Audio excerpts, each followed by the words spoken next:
नमस्कार. आपले यूट्यूब चॅनलमध्ये सर्वांचं मनापासून हार्दिक स्वागत.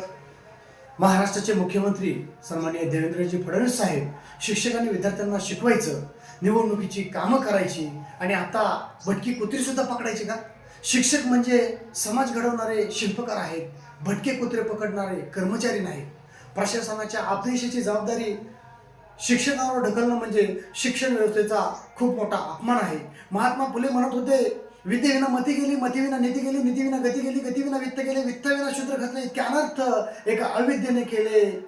आणि म्हणूनच या ठिकाणी शिक्षणाचं महत्त्व त्यांनी सांगितलं. आणि आज जर परिस्थिती पाहिली तर तुम्ही या अशा गोष्टी करून शिक्षणाचं महत्त्व कमी करत आहात आणि गोरगरिबाच्या मुलांना शिकू देताय का नाही हा मोठा प्रश्न आहे. आणि म्हणून तुम्ही या ठिकाणी हा जो निर्णय आहे तो या ठिकाणी मागं घ्यावं, त्यासाठी सकारात्मक विचार करावा हीच या माध्यमातून मी विनंती करतो. धन्यवाद.